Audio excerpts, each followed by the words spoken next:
久しぶりだな。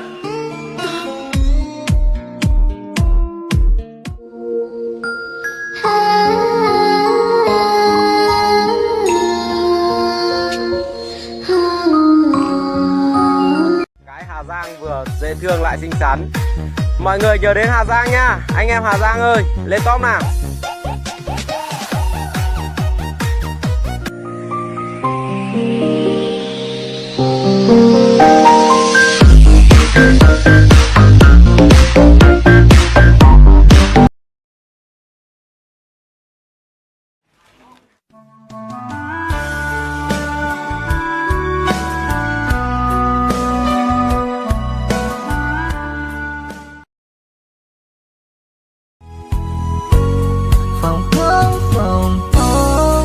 Có lúc này rồi đưa luôn tới trời và ngày nổi. Cô nhớ có sự chỉ tao yêu có lần nhà cô na. Cô lúc có sự chỉ tao yêu có lần lúc cô na. Rồi giờ cô cho có yêu lần đã cô lúc sẽ nhẹ thì lúc sẽ xa. Giờ có yêu hôn muốn cho người thải yêu cho người ngủ là dân chỉ ua ly cha.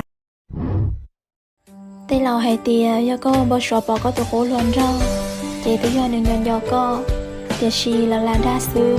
Khó trắng tìa chị tự do có nhon do nữa.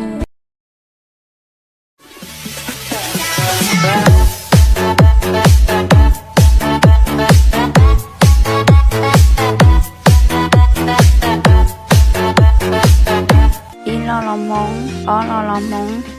Để lớn có món chiếu có lo. I spend your moonlight, tell myself I'm alright.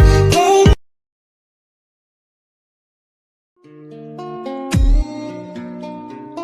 久しぶりだな。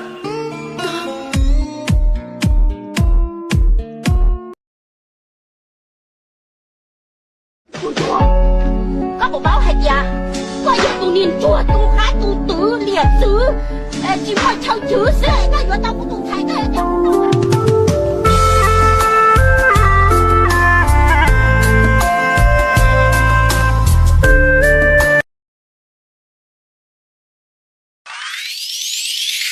Ohayo.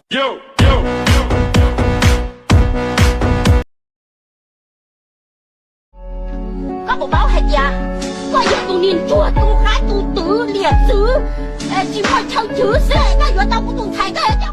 Có ý sai yo cứ tu lâu yo tia có chỉ lâu cứ xa tao nên trò cả.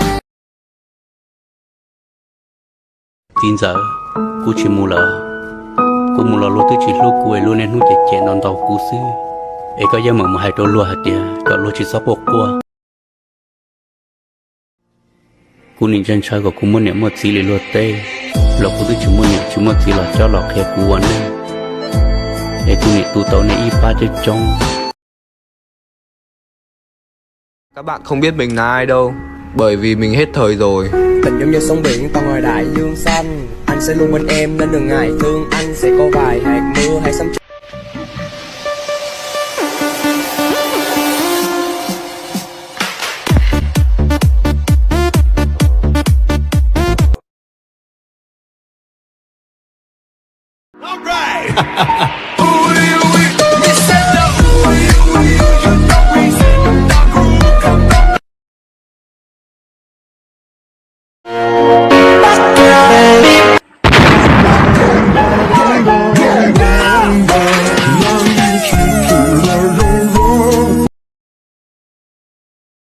Do tìa mấy nông.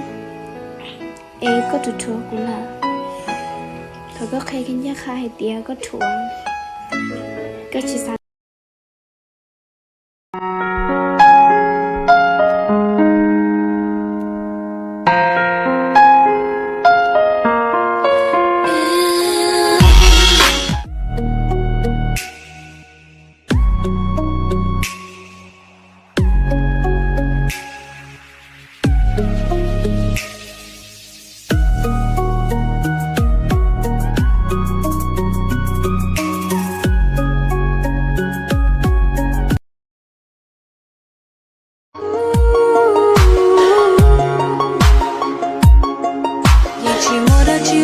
sẽ hay khi đâu có tôi yêu hai bữa cha lo chim lo thong kỹ lưu chi hàng